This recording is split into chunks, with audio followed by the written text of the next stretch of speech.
Bienvenue. Aujourd'hui, on va plonger dans le monde assez fascinant des enzymes musculaires. Il faut voir ces molécules comme des sortes de messagers sucrés.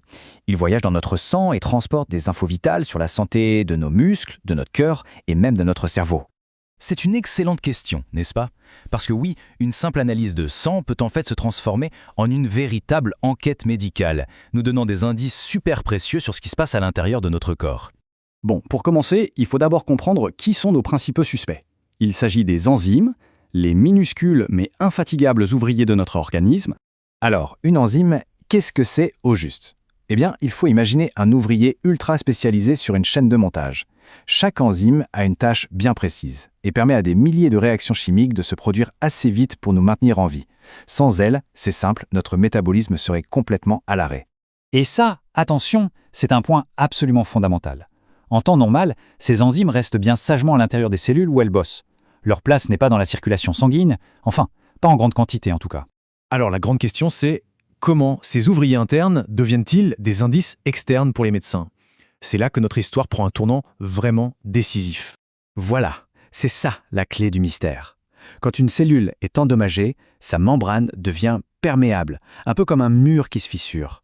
Et qu'est-ce qui se passe? Les enzymes qui étaient à l'intérieur s'échappent et se retrouvent dans le sang. C'est logique, plus il y a de cellules endommagées, plus le taux d'enzymes dans le sang augmente. Ok, donc elles sont dans le sang. Mais comment on fait pour les quantifier? Les laboratoires, en fait, ils ne mesurent pas les enzymes elles-mêmes, mais leur activité.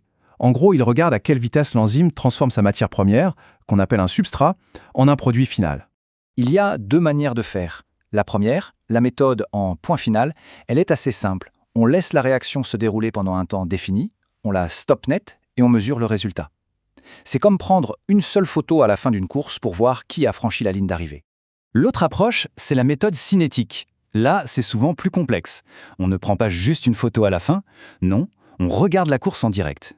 C'est un peu comme un effet domino. Une première réaction en déclenche parfois une seconde, et c'est cette deuxième réaction, plus facile à observer, qui est mesurée en continu pour suivre l'activité de l'enzyme. Maintenant qu'on sait comment les trouver, on va se concentrer sur notre suspect principal, une enzyme qui s'appelle la créatine kinase, ou CK.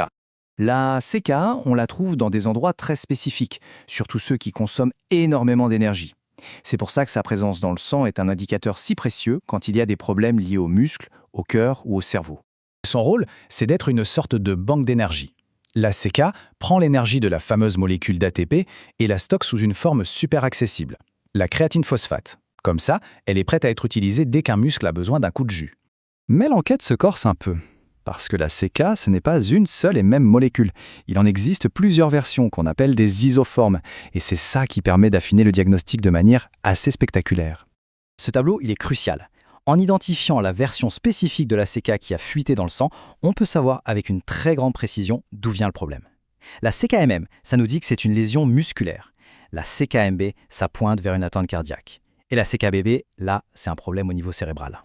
Il faut aussi noter que les valeurs normales, elles varient. Par exemple, elles sont généralement un peu plus élevées chez les hommes que chez les femmes, et un exercice physique très intense peut aussi les faire monter temporairement sans que ce soit pathologique.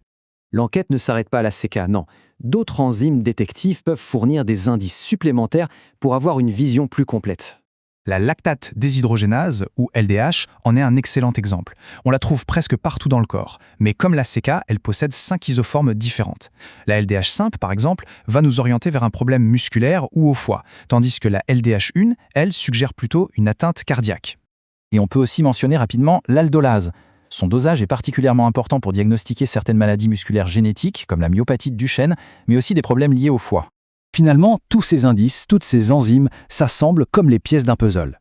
Et ensemble, ils racontent une histoire très précise sur l'état de santé d'une personne. Donc pour résumer, le point vraiment crucial, c'est que ces enzymes ne sont pas juste des chiffres sur un rapport de labo. Ce sont des signaux. Leur présence nous alerte, leur type nous guide vers la source du problème, et leur quantité nous renseigne sur l'étendue des dégâts. Voilà, c'est la question qu'on peut se poser. La prochaine fois qu'on voit un rapport de laboratoire, peut-être qu'il ne s'agira plus de simples chiffres, mais bien d'une histoire que le corps raconte à travers ses messagers. Alors, quelle histoire est-ce qu'il révélera ?